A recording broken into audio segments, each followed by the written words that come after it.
Hello and welcome to the 107th episode of Rambling Weekly.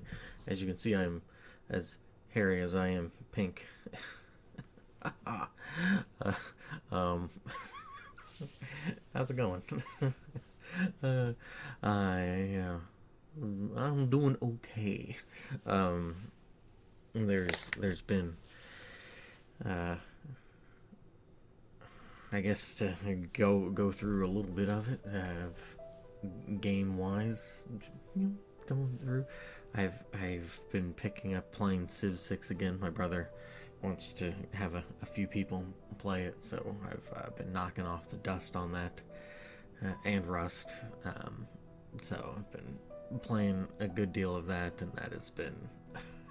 I haven't played Civ 6 in like 5 years, and I know 7 comes out in a month or so, so that's exciting. I don't know if I'll get it right away, but it is neat. I have a really soft spot for Civ 3. I played that one in high school a bunch, and then Civ 4 I played a little bit, not nearly as much, and I didn't even play 5, and it's nothing against 5, but I just I didn't have really a good way of playing it, and by the time I did, Civ 6 was already out, so I was like, yeah, and it isn't bad. There's some things I'm kind of like, and it, from what I've seen playing and then also reading, the AI seems to have issues understanding hexagonal movements in a way. It feels like they don't do so good. they could do better, because I haven't really even focused on doing any sort of warring so much, enough to keep up the defenses. So when I do get surprise attacked by a certain John Curtin, for no reason, I'm like, okay, all right, dude, bet. Like, you're in trouble now. But I have not been an aggressor really, so it's like, okay. But I feel like if I did, it doesn't take much. Mind you, I did play it on only the Prince setting, which I think it's kind of like the standard setting. But I don't know. We'll see how it goes along. I'm excited to play more of it. So I've been playing a little bit of that. I've also have finally dipped my toe in Final Fantasy 12. I've never played that game, so I'm about 3-4 hours in. Maybe not 4, but about 3 hours in or so. So still really early into it, and it is interesting to kind of see this, especially since I played the games that are, that sandwich it. I enjoyed 10. Mind you, not the online ones. So, well, 13 doesn't. I enjoyed 10. Didn't really care for 13 so much, but it's interesting to see how they got to 13 from 10. And it's like, oh, okay, I'm really starting to see this with just the presentation of it, the still clunkiness of some of the cutscenes that you're like, okay, yeah, this is, yeah, if you haven't played 10 in a while, or if you haven't played at all, if you end up playing it, you can be like, yeah, this seems kind of peculiar in some of its like in-game cutscene stuff. I don't know. There's a stiffness. That's about the best way I can put it. It's a bit like that. So I don't know. Yeah, I don't really have too much to say about the story so far.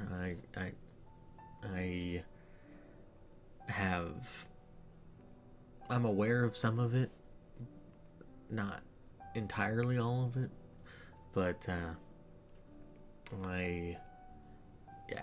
I know of one thing. The only thing I remember, because I remember people getting so angry about it, because it's the Zodiac Age, because I'm playing it on the Switch. Because I remember when it came out, people were mad because there was like a chest that you don't open um, because when you come back through there, you get the Zodiac Spear. That is not the case any longer, at least with the Zodiac Age one. They fixed it. I'm not entirely certain how they fixed it, but it's not a problem as far as I'm aware. So, yeah. So I've been playing a bit of that. I've been reading the As You Wish book. It's somewhere. Where did I put it? Oh, it's on nightstand over there.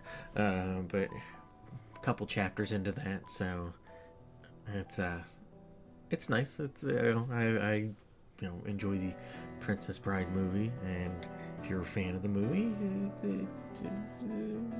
why not give it a read?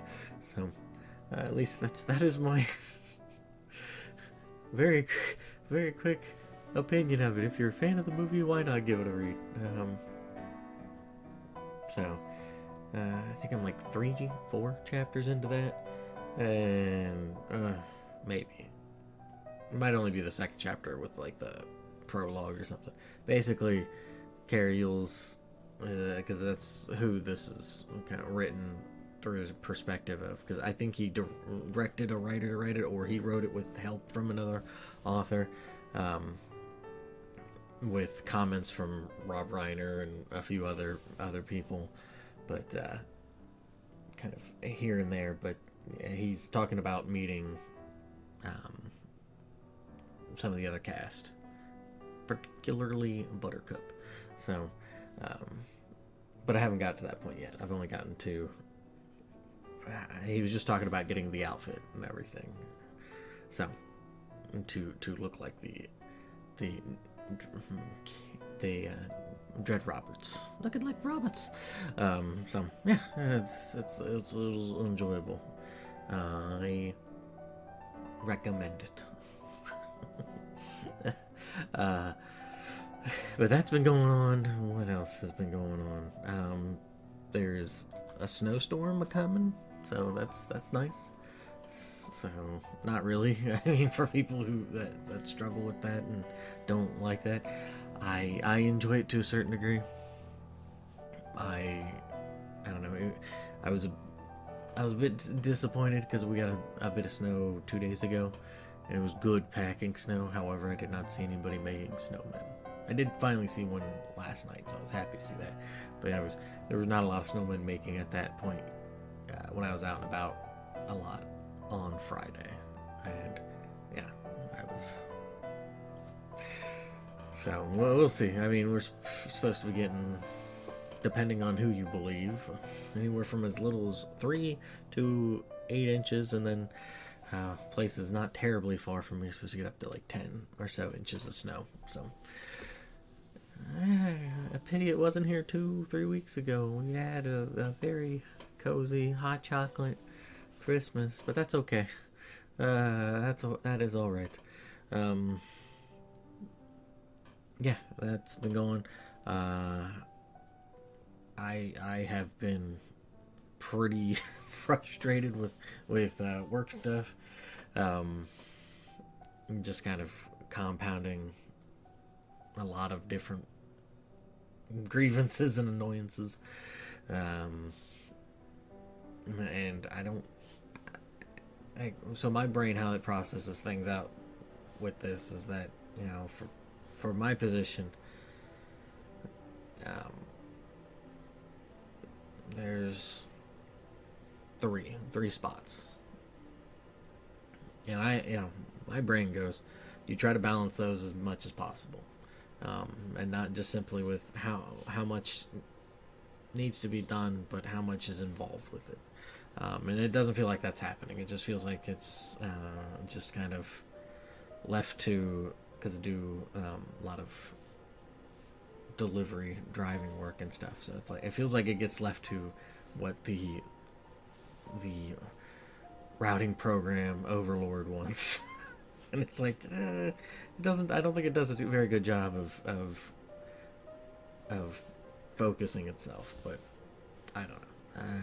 I don't know. Maybe I'm missing something.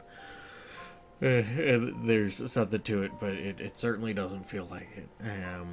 and it's just kind of, it is worn me down a little bit. That arm is getting old, but can't admit that. That can't be allowed. So yeah, yeah. Rolling into that, we're going to get into the topic, but I'm going to blind everybody by changing windows. I might actually just minimize. Gracious. But it's so bright. Good gracious. I'm talking a little bit about, let's say, just fatigue in general. I've mentioned this word before, and I think it is a good word to springboard from, because it feels like it has been something that has been around for a bit, and that is the Weltschmerz. I'm probably saying that wrong, but let's see if I can get this. I doubt it'll. Let's see what it says. Weltschmerz. Weltschmerz. I don't know if that came through or not, but yeah, I guess that's a bit more of a German. Weltschmerz. World weariness. It can be like the pain of the world. It's this kind of melancholy that is a result of, to quote here, a mood of weariness or sadness about life arising from the acute awareness of evil and suffering. And, or, in a literary concept, describing the feeling experienced by an individual who believes that reality can never satisfy the expectations of the mind, but then resulting in, a mood of weariness and sadness. So, all kind of being stuck up here, in the, it is, yeah, now if we want to kind of stem this down further here, modern meaning is the psychological pain caused by sadness that can occur when realizing that someone's own weaknesses are caused by the inappropriateness and cruelty of the world and physical and social circumstances. So I think this, this Weltschmerz, as I probably increasingly degrade in saying that remotely close. But I think the phrase that we like to use every now and again in English is like the devil in the details, or at least it feels like it, right? It's like the more you get into these details and the smaller, not smaller in the sense of insignificant, but just more finer, I guess you should say, the finer details of understanding troubles and stuff, it adds and compounds and more and more and more.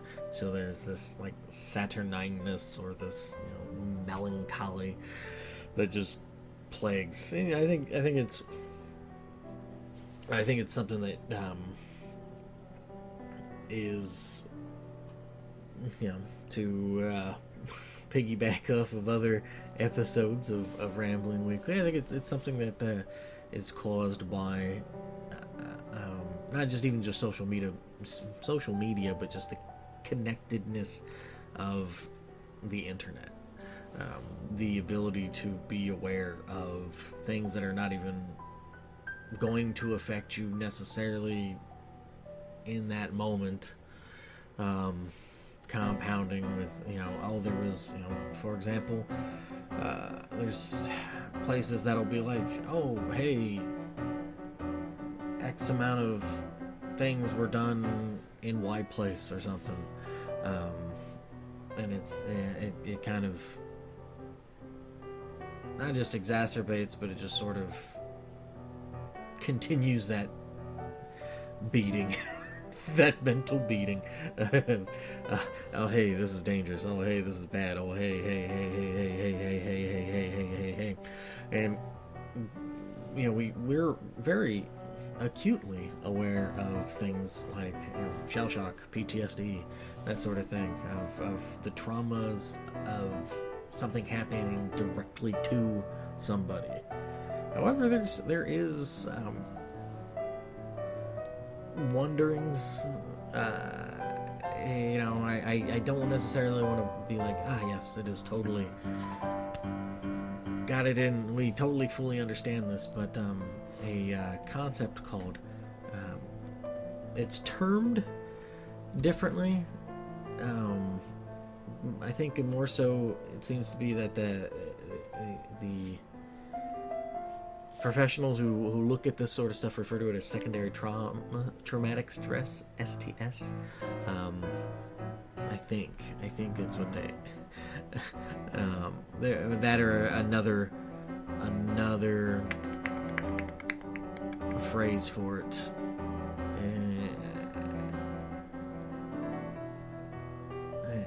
Basically, secondary trauma or indirect trauma. Basically, where like PTSD is directly upon somebody, the secondary one is something that's happening, but you are indirectly involved.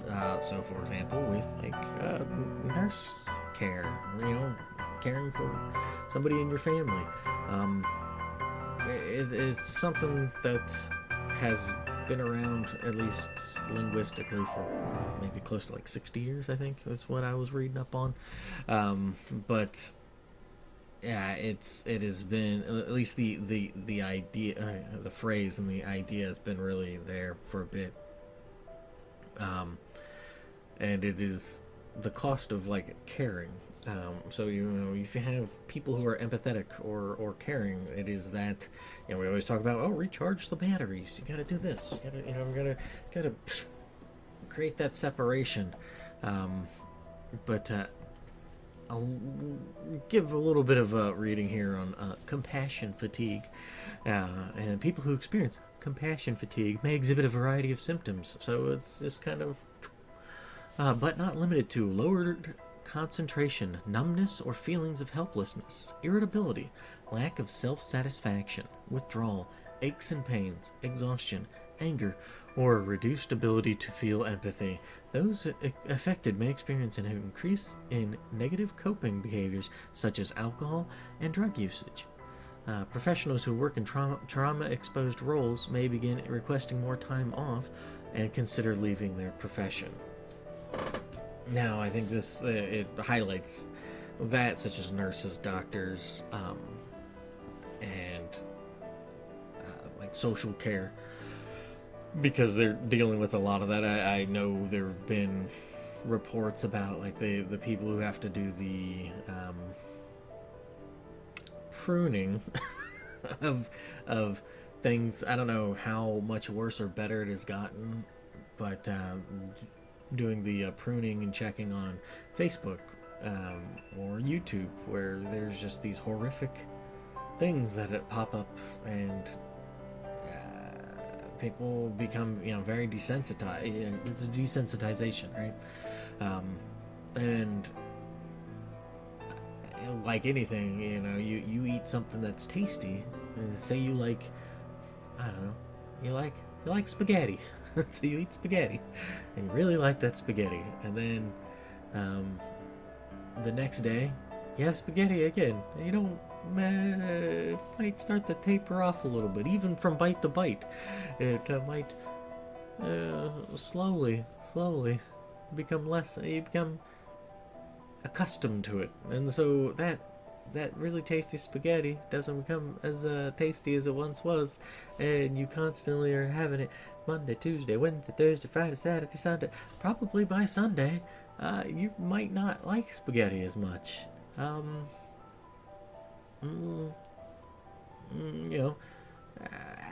Very, very rare does it feel like you would have something throughout a stretch of time to where it's a week isn't necessarily that long in the grand scheme of things, but eat spaghetti every day for about 6 months, and watch as much as you might not like spaghetti as much anymore.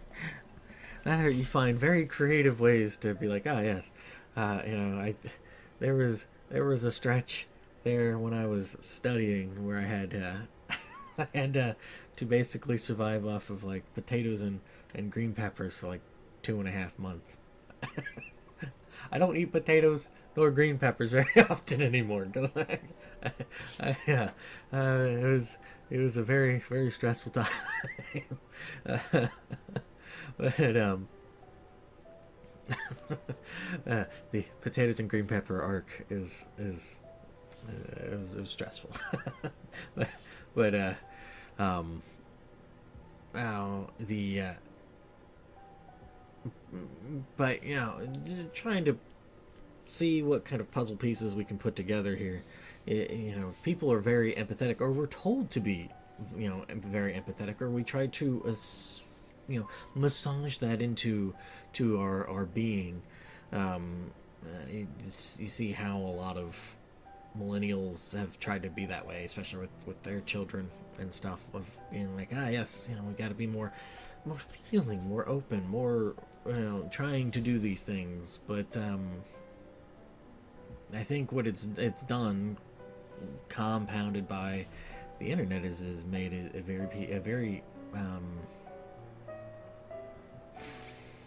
very numb sense of things. And like I had said in a previous episode, let me see here. I think it was like in the 70s. Rambling Weekly.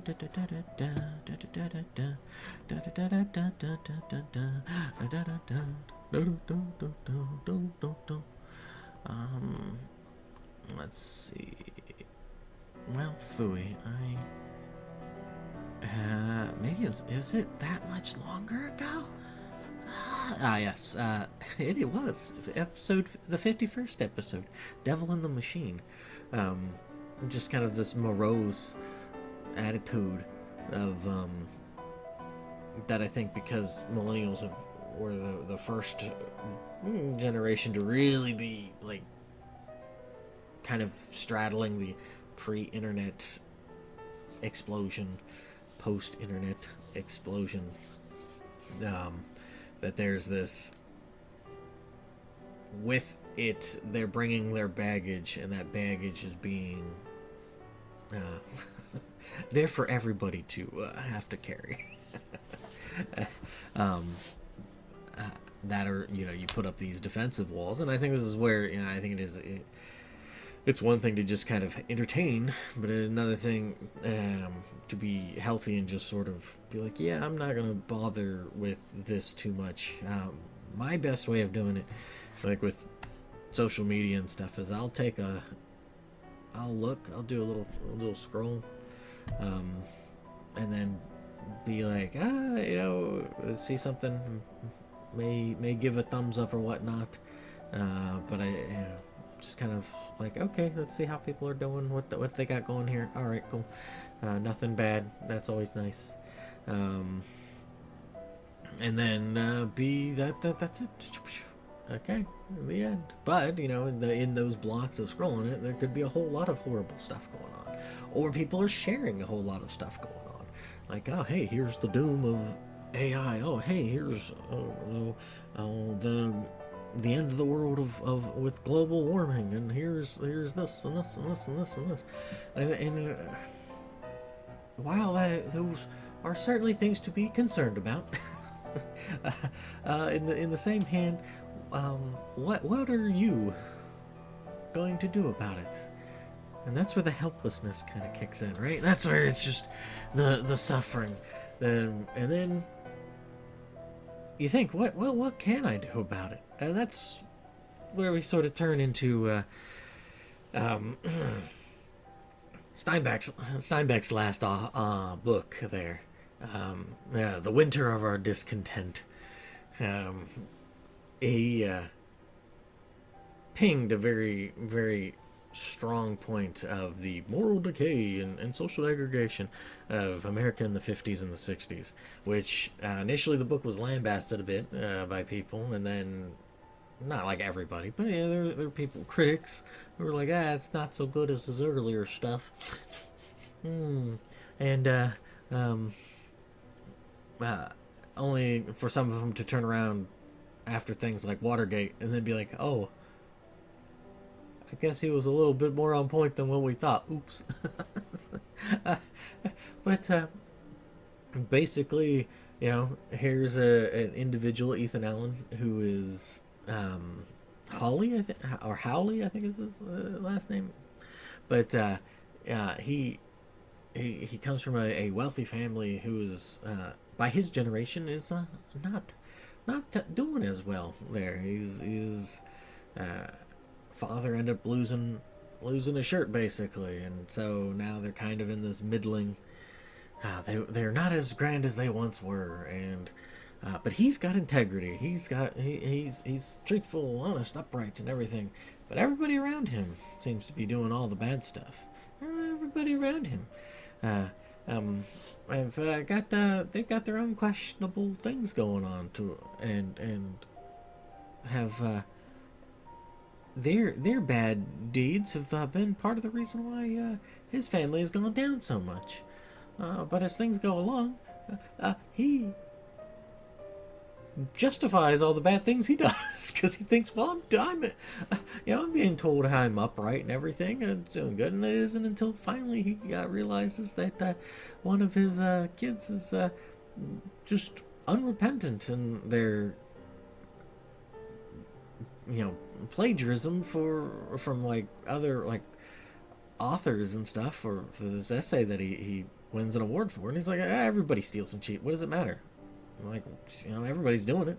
I should be doing it. How am I supposed to get anywhere if everybody's doing it? Oops, kind of nailed on a point there. That the American experience seems to be, we were so great, and well, everybody's doing it, so why shouldn't we? Which kind of defeats the point of thinking you're a good person and whatnot. Is if you make your morality so malleable that what's the point of a virtue if like this is why it gets annoying with the ends justify the means and stuff. It's like, it's not, what's the point of trying to be the upright, like if you don't try to strive for it? Instead you're just going to try to weasel your way. Like if that's the way you go about doing it, and other people see you playing that kind of game, they're just as equally entitled to play that sort of game. And so I think it feels like it turns into a bit of the crabs in a bucket mentality, and you're gonna stay in this bucket, mister or miss, whether you like it or not.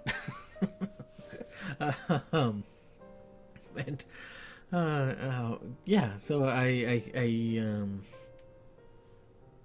and I think that is the where we find ourselves at, is this discontent nature, because we feel like we're powerless, and the only way we feel like we have anything is to maybe be a little bit more sneaky in ways that we probably shouldn't be, because our discontent with other things, our discontent with ourselves, our discontent with situation, personal situations, societal situations, and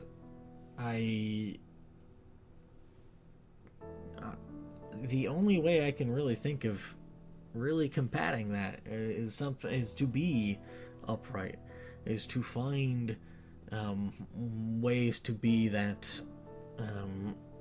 battered rocky shore that stands firm. Sure, sometimes you're going to crumble and fall a little bit, but more importantly, you get back up in you stay firm. And it's not to say that you can't have those failings. It's less that the failings are going to be there. We are human after all, but it's more of more of don't let the one failing and the continued discontent or the fatigue allow you to just walk a path, the slippery slope of failing, of just tumbling down and going, oh, oops. Well, everybody else is doing it. So that's fine. Yeah, I mean, I don't know. That's really what I see, and I think a strong issue that some may take with, say, being more like,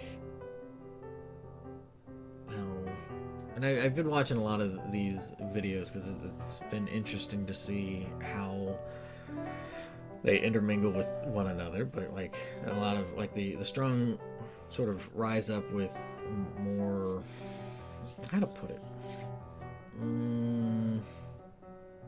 I guess better debating Christian folk versus like the either agnostics or the atheists and stuff, and seeing how they not necessarily snipe at one another and at each other, but to see like trying to grapple with the moral failings of not having or not considering like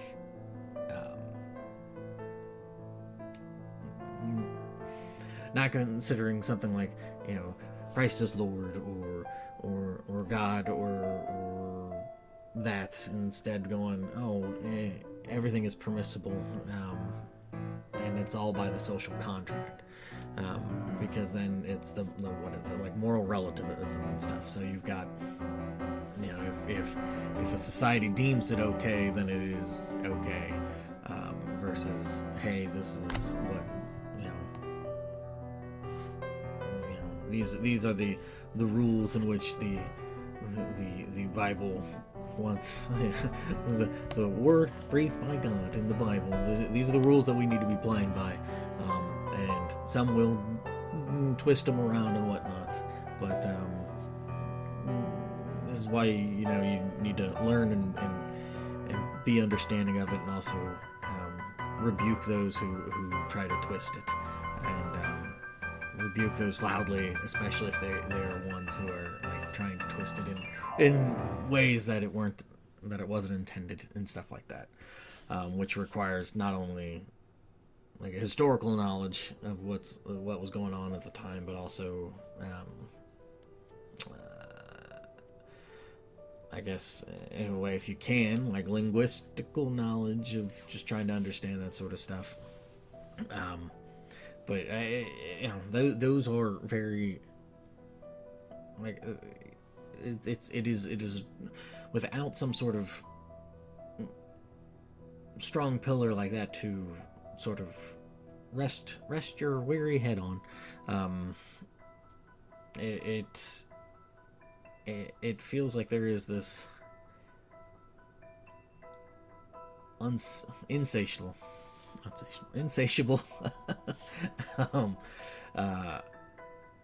growing in ferocity of this melancholy, but also just anger. Like I said, it's this like the compassion fatigue of the when you've got discontentment, feelings of helplessness, this Weltschmerz of just seeing all of this and just feeling like there's nothing that you can do, and so there's the withdrawal, or perhaps just drown yourself, whether it is through some sort of whatever is not in moderation. And I don't know,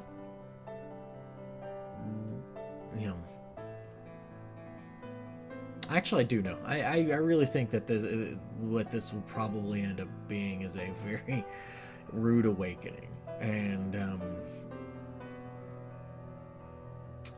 it's just the I don't know. It's just you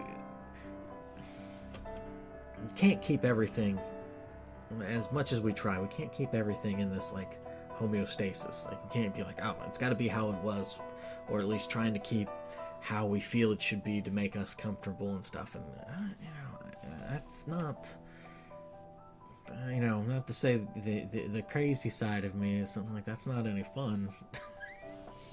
But I think if the more that you try to hold that, it's similar to like with tectonic plates and stuff.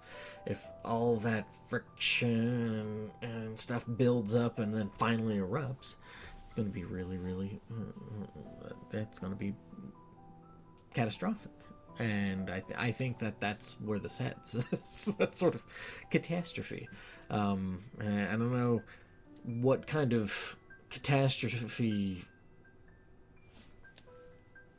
blossoms from apathy, but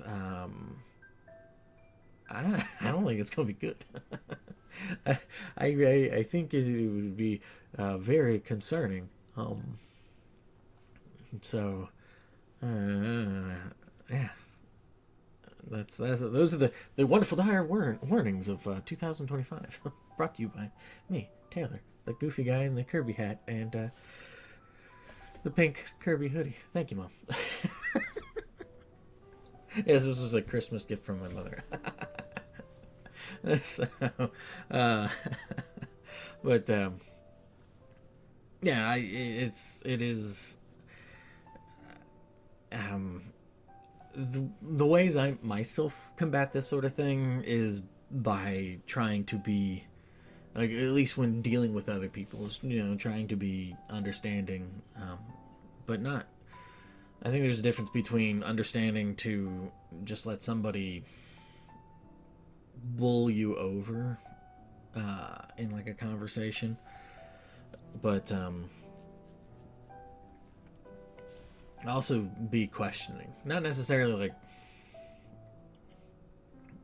oh, gumshoe detective, where were you in the now what that guy, where were you on the October 19th? Blah, blah, blah, blah. I don't know where that even came from. Anyways, but less that, and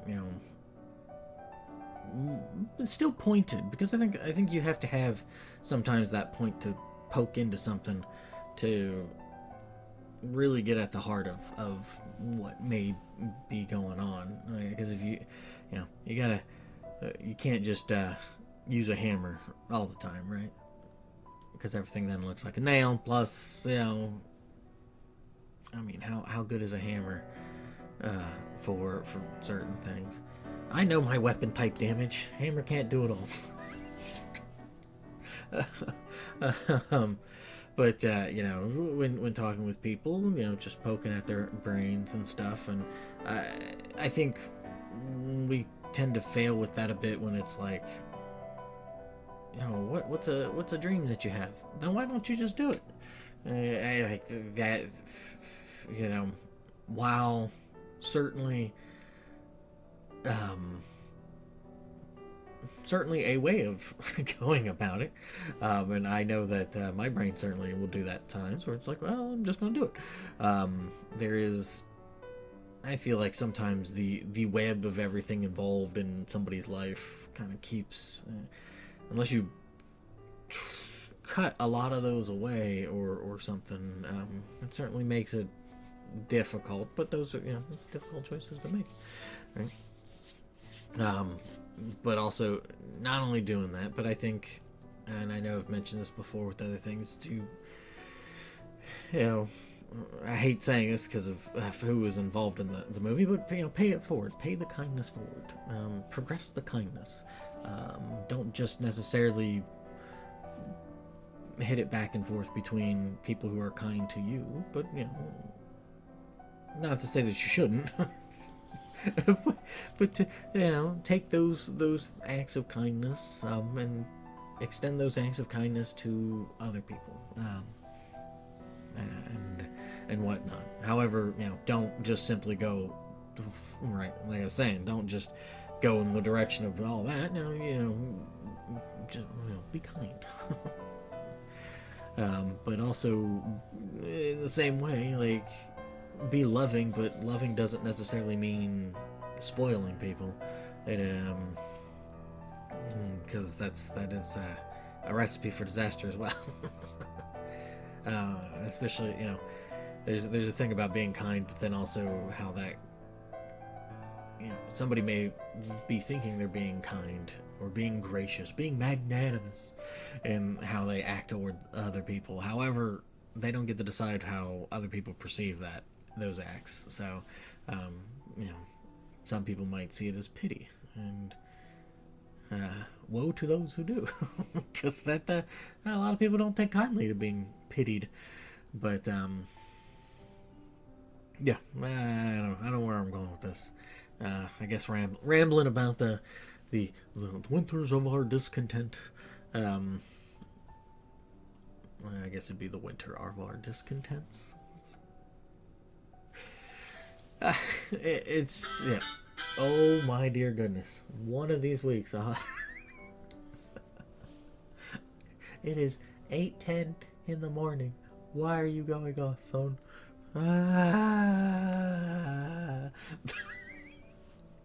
Gracious. Okay. Anyways, that's what I got for today. So sorry, it was a little not so up, and right. That's why I wore this to try to keep the straddle the line between being silly and then kind of trying to be a bit more serious. I guess, I don't know, more somber. But yeah, that's that. I guess one last thing. I am close to being finished with the script for episode 6 for the genealogy of the Holy War. I got a good bit of writing in on that this past week, so that was nice. I was happy to have that. So hopefully before terribly long I'll have that done. So yeah, that's it. Outro. I didn't even think of an outro. Oh Lord.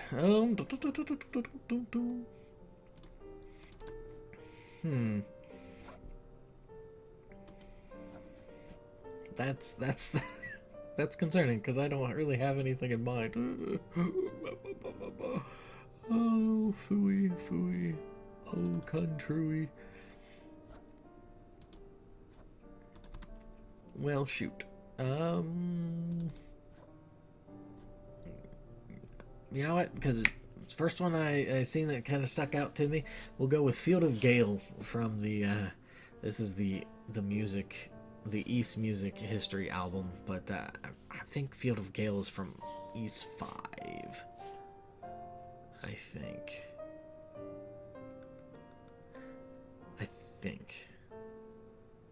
No.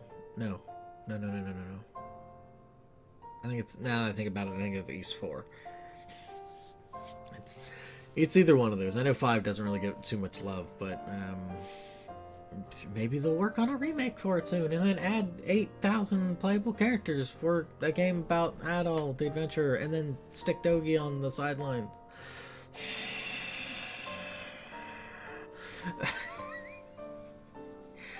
I ain't bitter or anything.